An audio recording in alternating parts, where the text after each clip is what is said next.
We began chronicling the history of World of Warcraft 2 years ago with our Mists of Pandaria retrospectives and our cut content showcases. Today though, we're taking it to the next level, the complete history of World of Warcraft's life as a live game. Every patch in every expansion in this a new regular series. So subscribe, hit that bell button, and let's begin.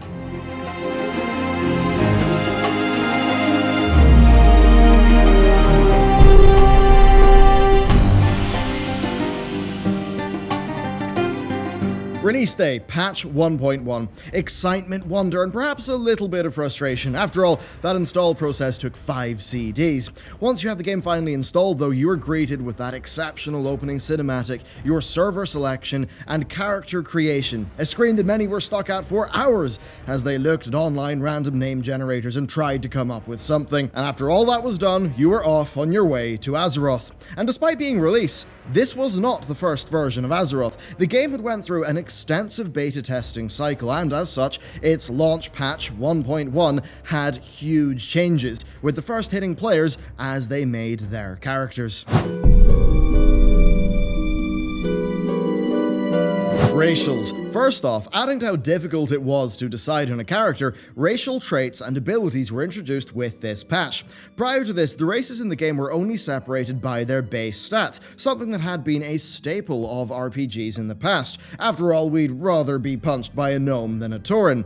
Now, due to the power of these new racials, back in 1.1, players absolutely could make the wrong choice, although for many, the difference in racial abilities was overshadowed by the fantasy of playing the character that they wanted. At this early stage in World of Warcraft's life, endgame had not even been reached, so min-maxing just was not on people's radar. Yeah, 5% int for being a gnome, that was great, but hey, some people had standards. In reality, the racial traits did feel quite major though, and they would go on to add a lot of flavor to people's choices. Gnomes having escape artists to break through roots and snares made them feel like the slippery little gits that they are, while undead had access to cannibalize, allowing them to heal out of combat by eating corpses.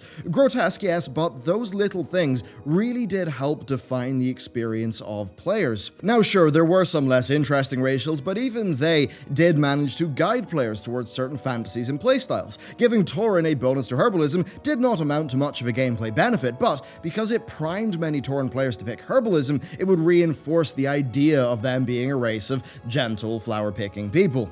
That same thing goes for some races that had bonuses to weapon skills. It was a small bonus at best, but orc players would likely stick with axes, while human players would likely make use of sword specialization. Lots of little touches like this reinforced the fantasy of the world and really guided players' behavior, ultimately shaping how we all imagine Azeroth's denizens. 1.1 though did bring far more, bringing World of Warcraft far, far closer to content completion.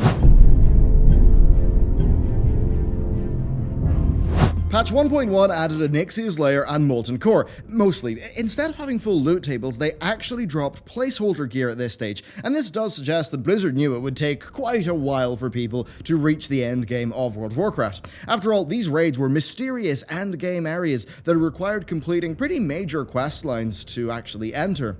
Many players weren't even sure what a raid was at this stage, and despite being available from launch, the first raid boss to die, Molten Core's Lucifron, wasn't killed until the 20th of January. That's over 2 months after World of Warcraft launched. And while Nyxia herself did fall on the 30th, making the first raid complete, Ragnaros would defend the Molten Core until the 25th of April.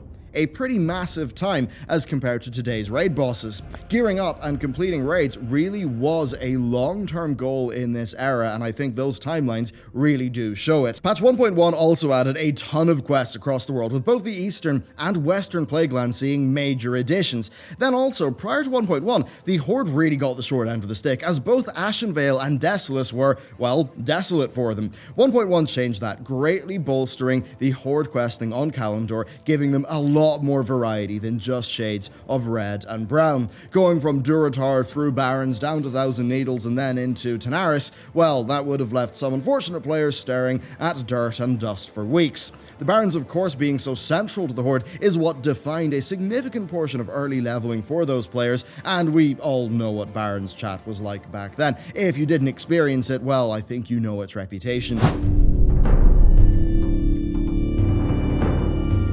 Patch 1.1, as well as adding things, also removed a lot of failed beta experiments. Blizzard had many ideas for the game, and not all of them were winners. To begin with, they replaced the Tauren's plains running ability. Now this was basically just a ramping move speed increase that Taurens had in favor of learning a mount skill. As they ran, they would get faster and faster until they reached the appropriate mount speed after 10 seconds. Unlike regular mounts, this would cancel on hit, not just on days, as well as upon stopping movement, and this made for a very start-stop experience for torrent movement during the beta. Of course, in an attempt to keep it balanced with mounts, Blizzard sort of had to make it that frustrating in the past. If it did not get cancelled on a hit, then Tauren would have been able to move at epic mount speed in combat, making them both very powerful in PvE and PvP, especially for hunters who could attack on the move. Of course, that's not all. Players also reported it activating it when they didn't want to, with unexpected speed boosts leading to all sorts of catastrophes.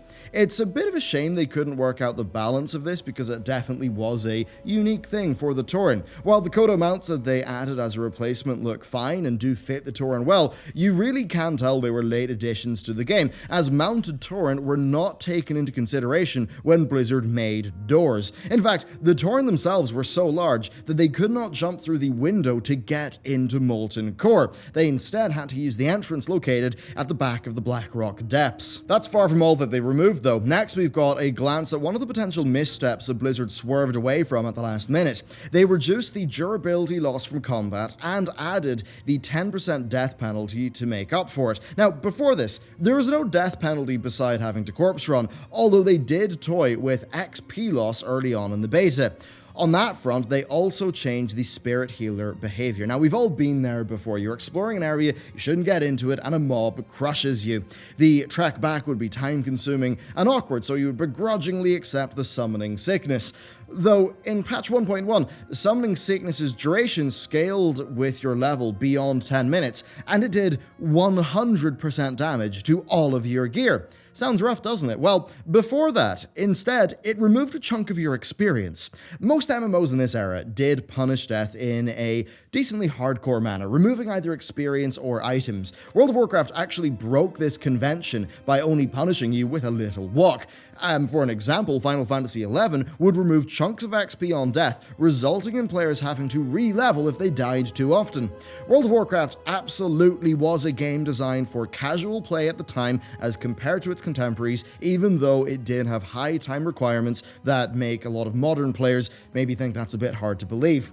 This for sure contributed to why World of Warcraft has been a household name for over a decade. It was pretty easy to get into and very easy to keep on playing. Then for general changes, this patch removed the spear weapon class, renaming it to polearms. They must have figured that using only spears was too limiting, and instead they wanted to use a more catch-all term that would include things like halberds and glaives. The classes that could wield polearms in this patch were the hunters, paladins, and warriors, although, like with many classes, they had to find a trainer to teach them. Given that polearms had been underrepresented in the game and the animation set for them never really made sense for a spear or a polearm, this seems like an unimportant change, but it does let us know what Blizzard were thinking at the time. Of course, many lamented the inability to wield a one-handed spear along with a shield for a particular brand of warrior fantasy, and there were other beta casualties, such as rogues no longer having a buckler.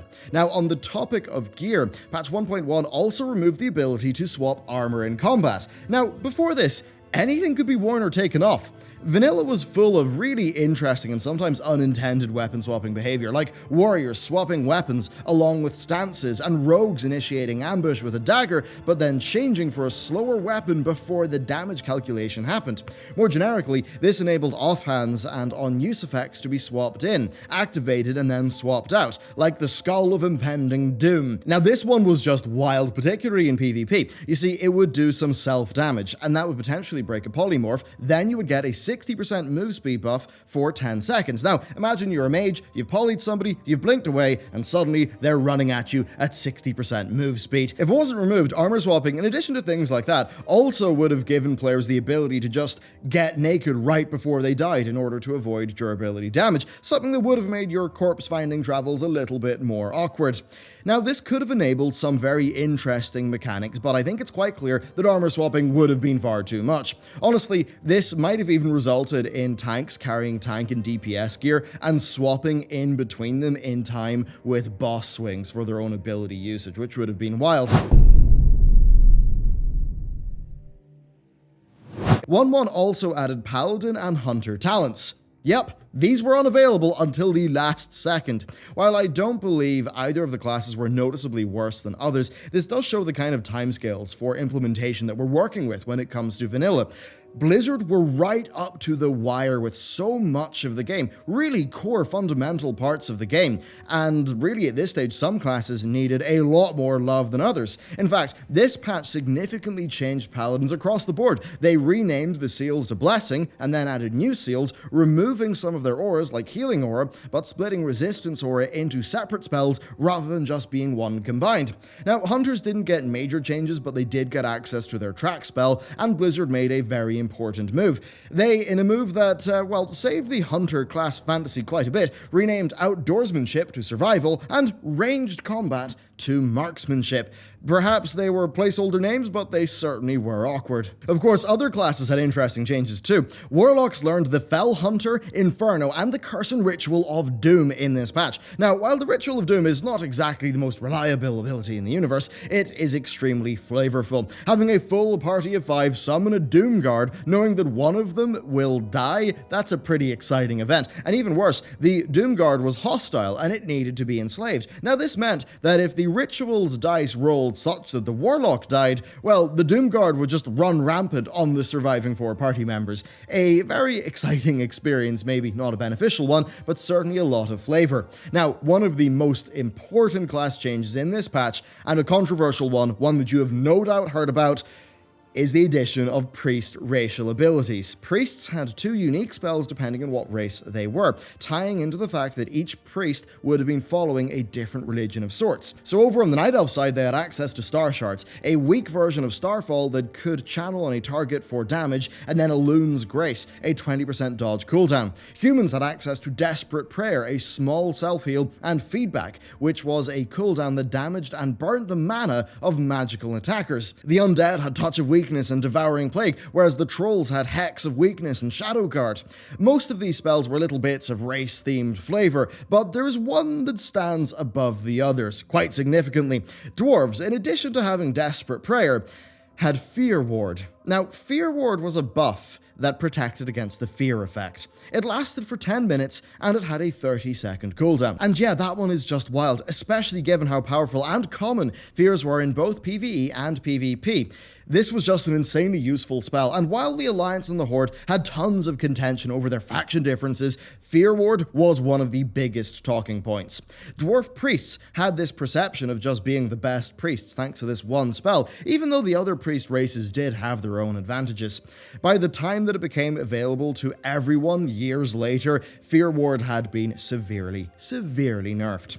There was one more notable change here with classes and spells. Reagents were now required for a multitude of spells. This is another aspect of the role-playing game focus that the game had in this era. Slowfall for mages and Levitate for priests, well, they needed light feathers, and those dropped in various places around the world. I wish we had the stats on the number of players that were falling and just died immediately because they did not have the feathers for their Levitate. I'm not sure what the numbers are, but I'm pretty sure they're high. Shamans needed reagents for water walking and water breathing. Even more significant than that, though, is Druid's Rebirth. This spell, a combat res, was extremely useful in group content, but it required a seed, and the type of seed changed depending on the rank of the spell. Acquiring these was just as simple as buying it from a vendor, but sometimes druids would run out, and if you valued your raid spot or the friendship of your dungeon group, well, you would make sure you were not one of those druids who ran out. So there you go, that is basically everything of real note that changed in patch 1.1. It's a patch that still would have been a bit rough for sure, but it would have been magical, with Blizzard somehow pulling everything together into a cohesive experience, even when just a few beta patches ago, the game had systems that likely would have limited its growth. They really did pull some magic out of the hat for this one. It really is incredible incredible how much World of Warcraft changed in its final period of beta development, but we're soon going to see how much World of Warcraft changed as a live game, because patch 1.1 by no means was a complete version of vanilla World of Warcraft. Classes were spotty, loot had its problems, features like Battlegrounds did not even exist yet. We're going to see a lot of change, continuing with next week's episode, patch 1.2. So, thank you very much for watching this video. I hope you enjoyed it. Be sure to subscribe to the channel for more, and if you would like to directly support the work we do, including this series, consider subscribing to our Patreon, where we've got monthly art packs, and this one's is Paladin, plus we also have 2 bonus items that I think you'll like quite a bit indeed. Thank you very much for watching, and I'll see you next time.